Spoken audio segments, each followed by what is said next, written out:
Merci avant tout aux organisateurs de m'avoir invité à cette conférence et puis d'avoir organisé ces journées de phonétique clinique qui sont très riches d'enseignements avec des regards croisés sur l'aspect laryngé, l'aspect phonatoire, l'aspect articulatoire, l'aspect langage. Et donc, je remercie Mélissa Marcat, Fabrice Hirsch et Félicite Donat de toute leur implication pour la tenue de ces journées qui, de mon point de vue et je pense du vôtre, sont une très grande réussite et on les en remercie bien. On va déjà clore la journée, donc j'ai le bon rôle de libérer l'assistance.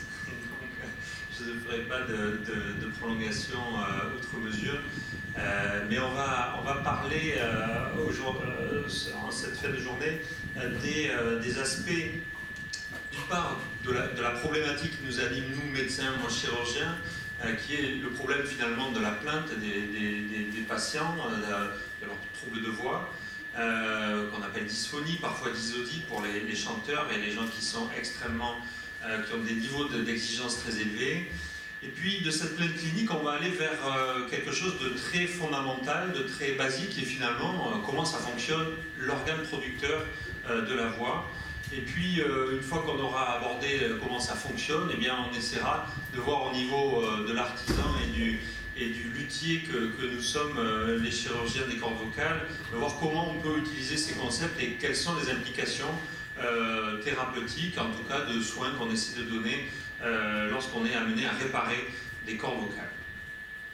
Alors les cordes vocales, les voici, on en a vu beaucoup aujourd'hui, mais ce sont effectivement ces petites plis vocaux qui vont être amenés à fonctionner et parfois à dysfonctionner, soit de manière primitive, c'est-à-dire liée à un usage, un comportement qui est délétère pour leur intégrité et leur fonctionnement, et au final avoir une voix qui soit altérée, ou alors de manière secondaire à des anomalies qui préexistent et qui, de toute façon, vont finir par également induire un comportement pathologique.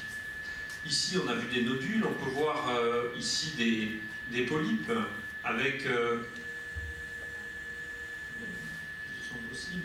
Ici, on a un polype sur une corde vocale gauche, ici, d'autres images de polypes. Qu'est-ce qu'on remarque? On remarque, bien qu'il y ait une asymétrie, on remarque qu'il y a aussi une incompétence de la fermeture des cordes vocales, c'est-à-dire qu'il y aurait une fuite d'air importante et puis une asymétrie droite-gauche de l'ensemble que forment finalement les deux cordes vocales qui est la glotte. Ici, un autre exemple de polype un petit peu plus largement implanté sur la corde vocale. Des lésions qui parfois sont plutôt intracordales, qu'on voit dans la pathologie dite congénitale, c'est-à-dire que ce sont des lésions qui sont plus profondément, qui sont sous-muqueuses et qui vont altérer la structure en profondeur des cordes vocales, le ligament vocal qu'on connaît bien, l'espace de Rinquet, et parfois même aller jusqu'au muscle, mais au moins sur la partie profonde du ligament vocal. Là, on le voit en stroboscopie. Ce sont des images qui ont été prises par Benoît Milavantec, qui est phoniatre dans le service et dans celui également de Marseille. Et enfin, des anomalies, cette fois-ci, non pas de la structure des cordes vocales, mais de leur mouvement. Pathologie assez fréquente, une paralysie unilatérale, ici gauche de la corde vocale, avec cette voix caractéristique où on va le remettre, cette diplophonie ou cette biphonation qui est un saut d'octave brusque, pas trop sur le I aigu, mais surtout démasqué dans le grave. Dans l'aigu, ça se passe pas trop mal.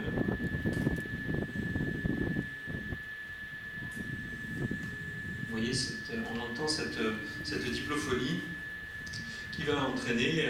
alors, dans ce genre de paralysie, eh bien, on a une dysphonie, c'est-à-dire qu'une voix qui est altérée dans sa qualité, mais aussi on a une fatigabilité du geste vocal lui-même, puisque la fuite est très importante. On va avoir un essoufflement important à la phonation et des patients qui se décrivent comme étant épuisés. Alors cette dysphonie, elle est effectivement, elle est faite d'une anomalie de la production de la voix, une anomalie de la production de la voix qui est soit liée à des anomalies des cordes vocales, comme on l'a vu, des polypes, des nodules, ou d'anomalies du mouvement. Et cette anomalie de production va entraîner obligatoirement un comportement de correction. On l'a vu hier, dans la boucle audio-phonatoire, on a immédiatement un comportement qui va se modifier et qui est différent en fonction des personnes, mais qui est constant dans sa nature. D'une part, une compensation au niveau biomécanique, c'est-à-dire que l'adduction des cordes vocales, c'est-à-dire leur mouvement de fermeture, les forces de fermeture vont obligatoirement être augmentées. C'est-à-dire que le mouvement de correction est toujours celui d'un serrage finalement des cordes vocales d'une manière ou d'une autre, parfois même au niveau supraglottique. Parfois dans le sens latéral, comme on l'a vu tout à l'heure, mais aussi dans le sens antéro-postérieur, comme on peut l'avoir en compensation dans laryngectomie subtotale. Et puis il y a aussi un autre mouvement de compensation qui est synchrone avec celui-là, qui est une compensation aérodynamique, c'est-à-dire qu'on va pousser plus d'air en débit, plus d'air en... Le but étant d'obtenir une pression sous-glottique plus élevée pour forcer la vibration. Alors on a pu parler de couplage, c'est-à-dire d'hyperadduction des cordes vocales qui arrivent à fonctionner malgré une asymétrie importante, au prix d'une hyperadduction, au prix d'une augmentation des régimes de pression. Mais on comprend à ce moment-là que ces modifications biomécaniques et aérodynamiques vont en retour créer des lésions, et parfois même une fois qu'on a supprimé ou qu'on a corrigé ces lésions, le comportement peut continuer, d'où l'intérêt évident d'avoir un impact de rééducation et de prise en charge sur le comportement lui-même. Alors, cet aspect pathologique du fonctionnement, on l'a vu, il entraîne une augmentation des forces de fermeture, il entraîne une augmentation des valeurs de pression sous-glottique, qui est le moteur de la vibration glottique. On peut le mesurer avec l'élévation du seuil de pression phonatoire, mais c'est quelque chose qui finalement se retrouve comme étant un mécanisme normal de compensation dans des situations pathologiques.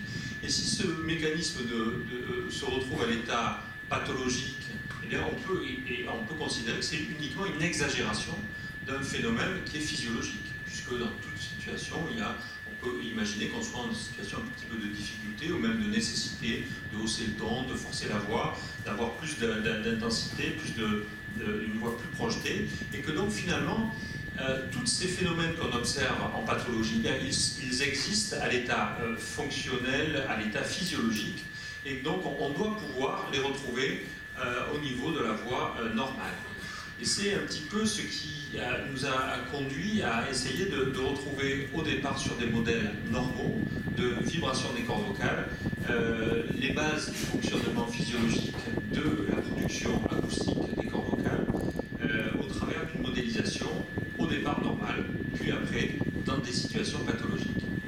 Alors, tous ces travaux, effectivement, comme l'a dit Lise Crevier-Buchmann, ont été faits initialement et exclusivement au laboratoire Parole et Langage et dans l'équipe du professeur Antoine Giovanni à la Timone à l'époque, sous l'impulsion de Maurice André Wachtin, qu'on retrouve ici à la Cité à la Soutenance. Là, c'est le banc expérimental qu'il a mis au point, et ici, à la manœuvre, lors de ces expérimentations. On voit ici encore quelques exemples de cette espèce de laboratoire NASA à façon marseillais qui nous a permis d'exploiter bon nombre de données sur des larynx excisés. Alors, en toile de fond de la modélisation des cordes vocales, eh bien, il y a ce constat. Là, ici, maintenant, on est dans la normalité. On n'est plus dans les polypes, dans les kystes. Et il y a quelque chose de frappant. Dans la vibration des cordes vocales, il y a la symétrie, qui est très frappante. Et puis, il y a aussi la fermeture complète, au moins une partie du cycle, sans fuite au niveau des cordes vocales. Et on le retrouve aussi sur des larynx excisés, avec une soufflerie. Voilà, dépourvu de tout conduit supraglottique, on a une vibration glottique qui ressemble en tout point, sur des larynx animaux, ici de porc, en tout point à la vibration qu'on observe sur des larynx humains. Donc, finalement, les modèles, qu'est-ce qui préside au fonctionnement de la vibration des cordes vocales? Mais finalement, la vibration des cordes vocales, c'est autre que l'image, enfin, c'est la production de l'onde acoustique. Mais ce qui est important, c'est l'onde acoustique. La vibration, le cycle vibratoire des cordes vocales n'en est que le reflet.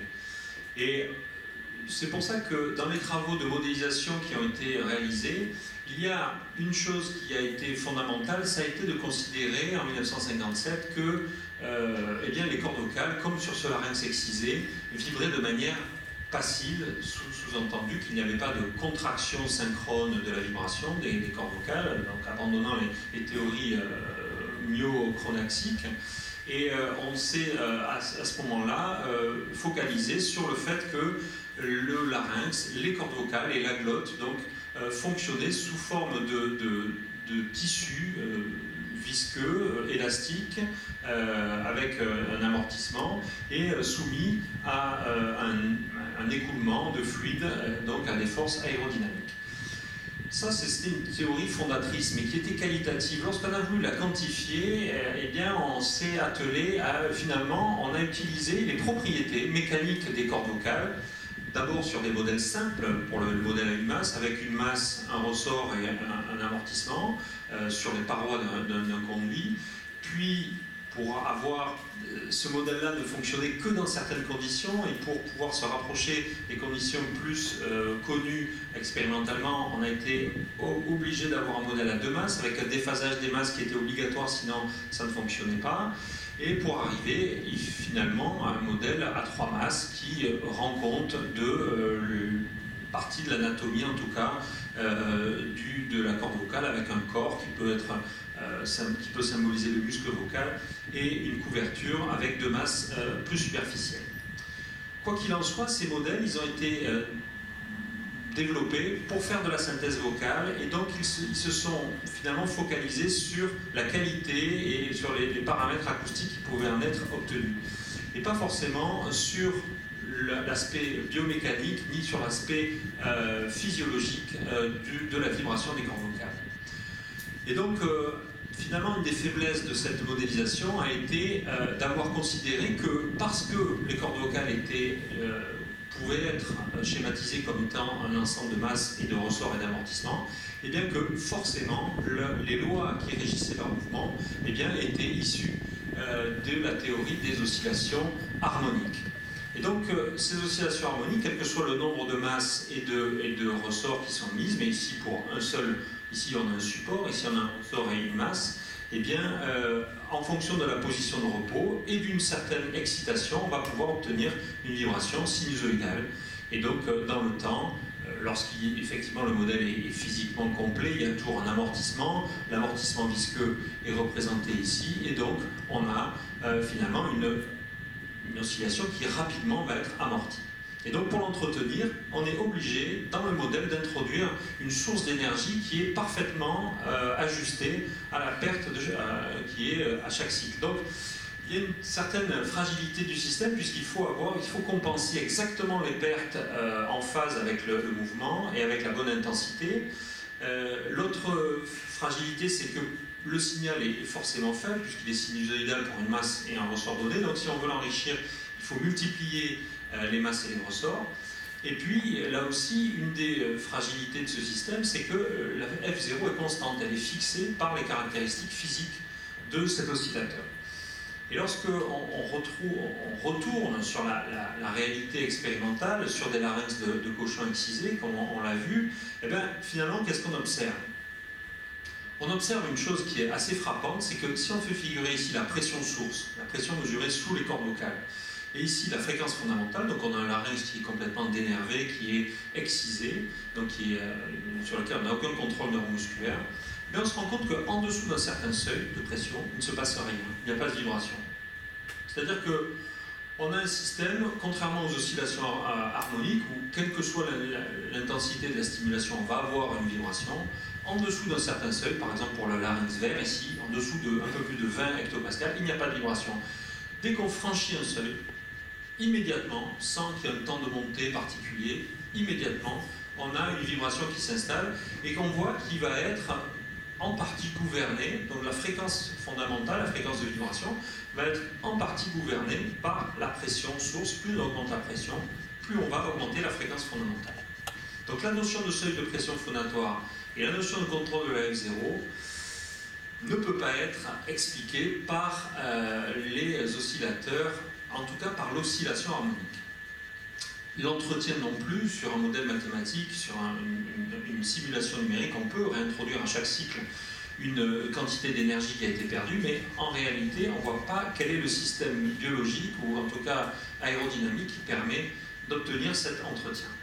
Alors, l'idée fondamentale qui a été posée notamment par Maurice Watkin, mais finalement, avant, d'autres l'avaient déjà évoquée, et là aussi, je pensais à Bernard Teston qui lors d'une soutenance de mémoire, avait dit, finalement, parce qu'on était tellement à contre-courant de ce qui se disait à l'époque qu'il fallait avoir d'autres sons de cloche, sinon ça paraissait suspect qu'il n'y ait qu'un seul cerveau qui pense que ça peut fonctionner comme ça. Et Bernard Teston était assez favorable, il avait dit, à 80-90%, c'est possible que ça fonctionne comme ça. Donc je me suis dit, c'est peut-être bon, on va en tout cas tester cette théorie. Alors la théorie, c'est que si on représente la glotte, les cordes vocales dans leur ensemble, comme étant finalement en opposition complète avec le flux d'air, c'est-à-dire en fermeture complète, eh bien, pendant une certaine partie de la phase de cette oscillation, il ne se passe rien et l'air va venir des poumons s'appuyer sous les cordes vocales et donc monter en pression jusqu'à ce que la pression soit suffisamment forte pour ouvrir les cordes vocales.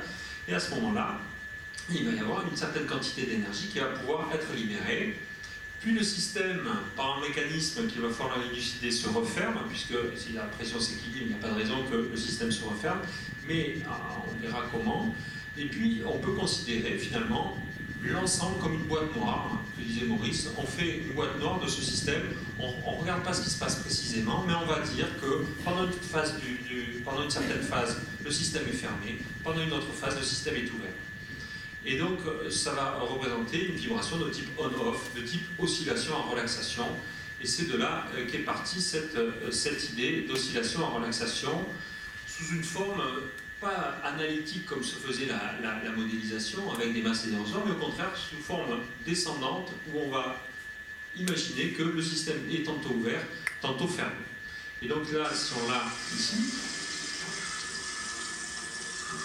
qu'est-ce que c'est que ce petit vase à bascule? Eh bien, on a ici un conteneur, enfin ou un vase qui va pouvoir accumuler une certaine quantité d'eau, le débit est constant, un contrepoids, un axe, pour pouvoir pivoter, et deux phases, enfin en tout cas deux états. Un état fermé, où le système retient une quantité d'énergie. Lorsque la quantité est suffisamment forte pour contrebalancer le contrepoids, le système se bascule, et donc on passe en état ouvert.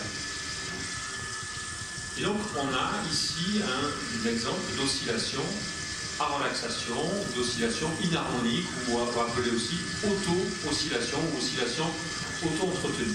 Alors cet oscillateur peut avoir des caractéristiques mécaniques d'oscillateur harmonique à masse et à ressort, mais il peut aussi avoir aucune caractéristique d'oscillateur harmonique.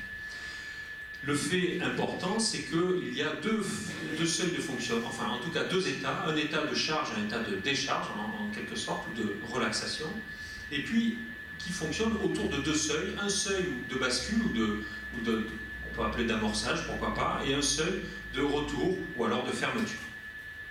Et donc ces oscillations ont lieu en fonction de ces deux états et de ces deux seuils.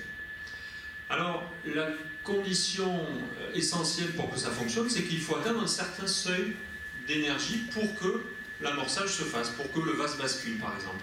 Et donc, il y a un seuil de démarrage où, finalement, on le verra, ça peut tout à fait représenter le seuil de pression phonatoire. Et puis, l'avantage, c'est qu'on est devant des auto-oscillations, c'est-à-dire que c'est un système qui est robuste, qui existe en mécanique, en hydraulique, et donc qui est tout à fait connu pour être le siège d'auto-oscillation, et que ces auto-oscillations aussi, leur avantage, c'est qu'elles sont inharmoniques, c'est-à-dire que ça donne une oscillation qui est pulsée, le signal qui est émis, qui est produit par cette oscillation, il est très riche en harmonique. Et c'est ce qu'on observe notamment, en tout cas on peut faire la correspondance avec la voix pulsée ou la voix en mécanisme lourd, comme on le connaît sur des laryngoscopies. Le problème de ce modèle-là, c'est que la fréquence fondamentale n'est dépendante finalement que de la durée de la phase de remplissage, mais cette phase quand même elle est dépendante du débit ici de remplissage. Et il est certain qu'il faudrait pouvoir modifier aussi la phase de retour, mais on le verra dans le modèle, ça peut être pris en compte. L'amplitude de l'oscillation, là, elle est complètement bornée entre finalement la quantité d'eau qui peut être accumulée et celle qui est évacuée. Donc finalement, l'amplitude d'oscillation est bornée. Donc on peut imaginer que on fasse vibrer un oscillateur harmonique à masse, à ressort et amortissement sous forme d'oscillation à relaxation. Et c'est ça qui permettrait finalement de concilier un petit peu les deux visions, à la fois analytique et finalement biomécanique des cordes vocales, et puis une vision plus globale de fonctionnement gouverné par notamment le débit d'air, que la fréquence soit contrôlée par le débit d'air et la pression sous-glottique, et qu'il y ait l'existence d'un seuil de pression phonatoire. Et ça, simplement, dans le milieu acoustique et musical, on le connaît très bien, enfin on le connaît, c'est très très étudié, notamment dans le violon. Alors le violon a deux modes de jeu, le mode pizzicato qui est finalement comme une corde de guitare qui est pincée, donc là on a tout à fait un oscillateur harmonique qui va vibrer comme on l'a vu, mais lorsqu'il est joué sous forme d'archet frotté avec de la colophane, eh bien on va avoir deux seuils de friction de cet archet sur la corde. Et donc il y a finalement une force de frottement statique qui va permettre, lorsque la vitesse de vibration de l'archet et de la corde sont proches, on a un très fort accrochage, donc une force d'accrochage qui est forte, une force de frottement élevée. Et puis lorsque on va atteindre un certain point, la corde va se décrocher, et lorsque les vitesses seront très différentes entre l'archet et la corde, eh bien là on a une force de frottement qui chute dramatiquement et qui fait que finalement la corde vibre à sa fréquence propre sans être réentraînée par l'archet. Mais lorsque l'excursion de la corde va permettre d'avoir un mouvement qui va se rapprocher de celui de l'archet, elle va être réaccrochée à nouveau. Et donc ici on a sur un modèle stick and slip, finalement accrochage et décrochage ou glissement, on va avoir une alternance d'un état accroché-décroché qui correspond tout à fait, qui donne en tout cas un exemple d'oscillateur harmonique qui vibre selon des oscillations à relaxation. Et c'est ce qui a été modélisé au laboratoire de la Timone grâce aux données qui étaient fournies par Inigo Tizé dans son modèle à masse et à ressort en 1995, où on a pris les valeurs de la pression, enfin de la force intraglottique qui était appliquée sur les cordes vocales, et on a fait un modèle à une masse d'oscillateur à relaxation qui était donc soumis tantôt à une force, tantôt à une autre, en fonction de l'excursion de la corde vocale. Et donc on obtenait un cycle de phase qui nous permettait de faire fonctionner ce modèle de manière tout à fait adéquate sur une simulation numérique. Donc quels sont les principaux résultats de cette simulation?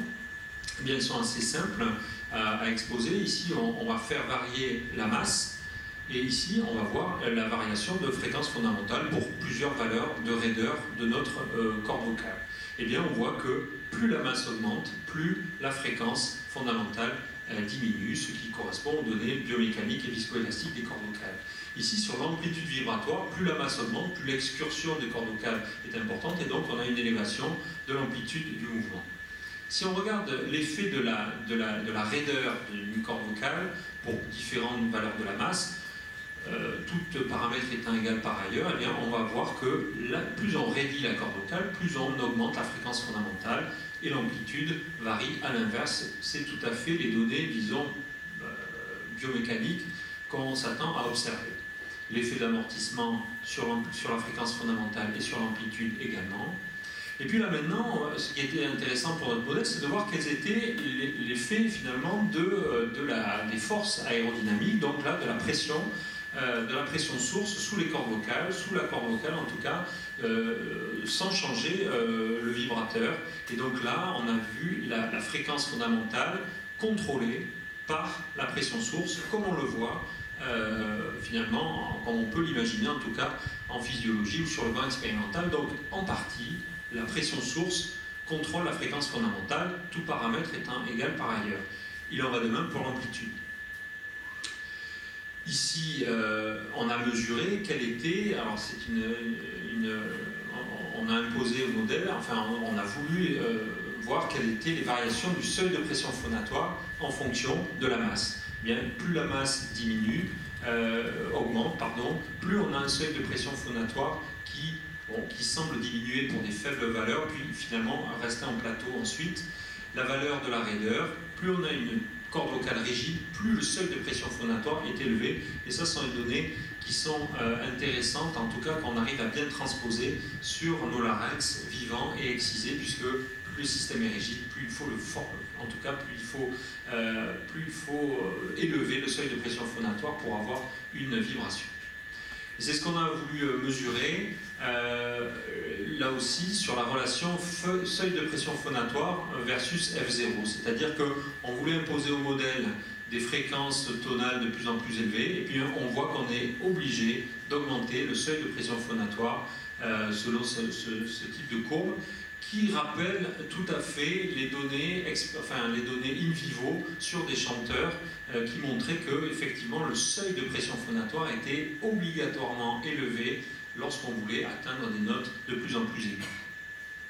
Donc en conclusion sur cette modélisation, ce qu'on a montré, enfin en tout cas ce qu'on a décrit, c'était que ces oscillations à relaxation permettaient d'avoir un modèle simple et robuste de la mise en vibration et de l'entretien des cordes vocales, et que ça permettait de capturer très simplement ou de décrire très simplement la notion de seuil de pression phonatoire, la notion d'entretien et d'auto-entretien des oscillations, et puis la notion de contrôle de la fréquence fondamentale, en partie par des variables aérodynamiques et pas seulement biomécaniques des cordes vocales.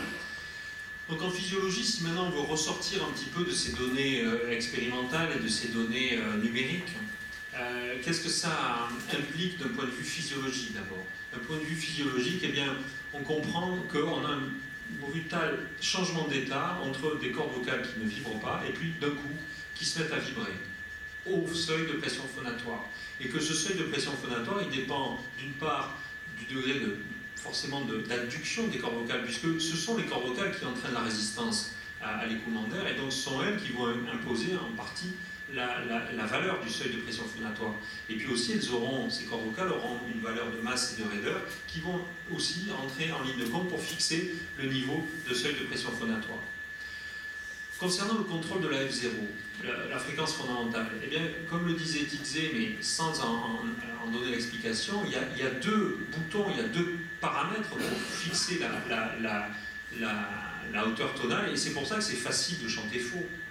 Pourquoi? Parce que, eh bien, d'une part, la fréquence fondamentale, on l'a vu, contrôlée en partie par la pression sous-glottique et donc par le débit d'air, mais aussi, elle est contrôlée par la raideur et la masse des cordes vocales. Et donc là, dans ce modèle de cordes vocales, c'est comme si les cordes de violon étaient finalement la valeur de la masse et de leur raideur, enfin en tout cas leur fréquence propre, était aussi modifiée par le jeu de l'archet. Donc ça devient très difficile, et en tout cas ça demande beaucoup d'ajustement et d'habilité pour pouvoir maintenir une hauteur tonale en faisant des variations d'intensité par exemple. Donc ça c'est pour la F0, et puis pour le contrôle de l'amplitude, eh bien le contrôle de l'amplitude il est en partie là aussi sous la dépendance de la pression sous-glottique, des forces de fermeture et des propriétés viscoélastiques des cordes vocales. Voilà pour les données physiologiques. Pour les données anatomiques cette fois-ci, pour les données anatomiques, eh bien ce qu'il faut prendre en considération, c'est que ça c'est un modèle qui avait été avancé, c'est un modèle d'oscillateur à relaxation, ce qui est appelé les tubes Colava ou les collapsible tubes, ce sont finalement, les cordes vocales, il ne faut pas les... Enfin, c'est pour ça que la notion de pli vocal est plus intéressante que corde vocale, parce que finalement, le bout, sur cette coupe frontale du larynx, le bord libre des cordes vocales ici qui s'affrontent, il est le prolongement de... Finalement, on a ici un tube collavable qui s'accole d'ailleurs sur une large partie, notamment dans le mécanisme lourd de vibration des cordes vocales. On le voit très bien sur ce film, notamment à la fin, où c'est ce qui correspond finalement à la description de l'onde muqueuse, où on a l'impression, et c'est pas une impression, c'est une réalité, qu'il y a un accolement qui se fait à la partie profonde, à la partie infraglottique, et qui se transmet vers la partie supraglottique. On le voit ici, vous voyez, quand on fait une voix plutôt serrée, on a cet aspect de tube collabable, finalement, du conduit vocal qui est représenté ici. Et donc, finalement, il faut considérer que la partie sous-glottique des cordes vocales est un continuum avec le bord libre, et c'est anatomiquement ce qui est réalisé par le ligament vocal, prolongé ou initié vers le compartiment infraglottique par le cône élastique. Donc on va voir maintenant, en bref conclusion de cet exposé, la correspondance qu'on peut retrouver avec la chirurgie et la microchirurgie des cordes vocales, et savoir quelles sont les implications pour l'aspect thérapeutique et l'aspect chirurgical des cordes vocales. Si on reprend notre polype ici de la corde vocale gauche, là, qu'on fait figure ici, eh bien, d'un point de vue chirurgical, eh bien, il faut, lorsqu'on veut analyser finalement qu'est-ce qu'on essaie de corriger, qu'est-ce qu'on va essayer de corriger, on va essayer de redonner à cette glotte, et c'est pour ça qu'il faut toujours l'envisager sous une forme double, hein, des deux cordes vocales. Eh bien, ici, on a un relief, forcément, de part et d'autre, on aura une fuite vis-à-vis de ce relief, mais aussi il faut comprendre pourquoi ce relief s'est créé, et regarder de l'autre côté, est-ce qu'il n'y a pas ici un point dur, un accolement, comme un sulcus ou un équivalent, c'est-à-dire un sillon, et c'est finalement souvent ce qu'on retrouve en face d'un polype qui a l'air tout seul, et en laryngoscopie, on n'a pas la donnée palpatoire et l'examen qu'on a au bloc opératoire, et bien là on va retrouver un petit sillon sur la corde vocale en face, et donc le geste chirurgical, il va certes consister à la résection et à la normalisation entre guillemets de cette corde vocale pour qu'elle soit rectiligne et qu'il n'y ait plus de fuite, mais aussi le geste il va consister, on va avancer un petit peu, finalement à la normalisation aussi du côté controlatéral. Voilà, là ça permet d'avancer, mais là on va voir comment on enlève le kyste, le polype, ce qui finalement est une chose relativement aisée et très courte et très brève, qui pose peu de difficultés techniques. Donc ça s'enlève effectivement sans difficulté, et ça permet de résoudre un des problèmes, et il y en a trois. Il y a le relief qu'on a enlevé, et la fuite qu'il y avait en avant et en arrière, mais un autre problème qu'on a en dessous, c'est qu'il y a eu un accolement ici de la muqueuse vis-à-vis du ligament vocal, il va falloir le décoller. Et puis de l'autre côté, donc là vous voyez, on voit le ligament qui est complètement soudé, solidarisé avec la muqueuse, donc on essaie de reproduire l'espace de Reinke, cet espace de glissement entre la muqueuse et le ligament vocal, sur le versant infraglottique et même parfois sur le versant supraglottique. Et puis, de l'autre côté, on va vouloir décoller ou traiter en tout cas un accolement entre le ligament vocal et la muqueuse. Et c'est à ce prix-là qu'on pourra obtenir un résultat qui sera favorable dans la vibration post-opératoire, avec ici un larynx qui est dans son ensemble. On voit encore une asymétrie en stroboscopie, mais on n'est pas loin du geste chirurgical, on est à peu près à moins de 3 mois, mais on a un bord libre relativement rectiligne, plus de fuite, et puis une vibration qui est restaurée. Ça, c'est dans le cas de polype. Finalement, une pathologie qui peut parfois sembler assez simple à traiter et parfois qui ne l'est finalement pas. Ici, un cas un petit peu plus compliqué où on a un kyste intracordal. Ici, on voit le relief de ce kyste. Là, on est en situation opératoire, là aussi, donc c'est la corde vocale droite. On voit ce bombement. Il faudra aller voir de l'autre côté s'il n'y a pas un problème, mais on va être amené à enlever le kyste. Mais à l'intérieur, ce sont des lésions profondes. On avait dit, on a un accolement très important entre la muqueuse et le ligament vocal. Et outre le fait d'avoir enlevé ce kyste qui est encore là, qu'on va enlever progressivement, il faut arriver à décoller la muqueuse et à recréer un espace de Reinke. Pour l'instant, on est contraint par des techniques, en tout cas par l'absence de techniques de régénération des tissus, mais très prochainement, on va voir arriver des biomatériaux ou des techniques basées sur la régénération tissulaire qui vont permettre d'améliorer encore ces résultats fonctionnels pour des chirurgies comme ça de type, ce ne sont pas des cicatrices, mais c'est comme si ça avait abouti à un état cicatriciel des cordes vocales uniquement lié à la présence d'un kyste ancien. Et finalement, sur les paralysies laryngées unilatérales, on avait vu l'exemple tout à l'heure, eh bien, là ce qu'on va vouloir faire, c'est redonner à la glotte, non pas forcément une symétrie, mais si on pouvait l'obtenir, ça serait bien, mais une fermeture efficace pour qu'il n'y ait plus de fuite d'air au niveau de la glotte, ce qui entraîne obligatoirement une perte d'efficacité du système et donc un comportement de forçage et un essoufflement qui est important. Donc là, on a, c'est un patient, une paralysie laryngée gauche. On va venir de manière très simple à la partie arrière de l'espace paraglottique, dans le muscle vocal. On va venir faire une injection, soit de silicone, soit d'acide hyaluronique, ou ici c'est de la graisse autologue. On va venir gonfler la corde vocale. On va l'alourdir malheureusement, mais le fait de redonner une compétence à la glotte, on va pouvoir, en situation post-opératoire, avoir une fermeture qui sera efficace et on n'aura que très peu de fuite phonatoire et donc une amélioration extrêmement significative de la production vocale.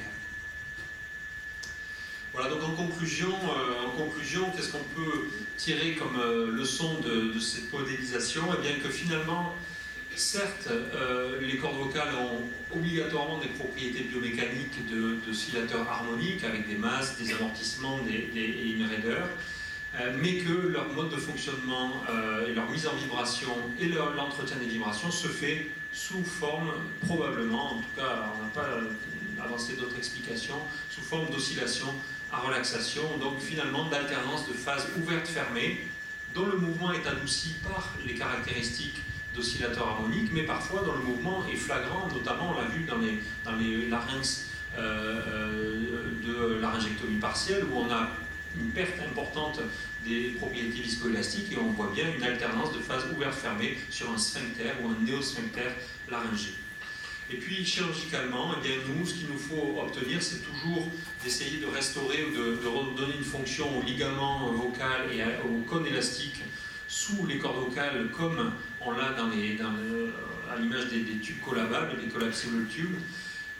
On essaie aussi de donner une fermeture optimale sur le bord libre des cordes vocales pour qu'on puisse avoir une fermeture complète ou quasi complète à un moment pour limiter la fuite, pour obtenir des seuils de pression phonatoire qui soient acceptables et également d'obtenir une bonne symétrie des cordes vocales, mais on l'a vu notamment lors des injections ou des traitements des paralysies laryngées, on n'y arrive pas toujours. Voilà, je vous remercie pour votre attention.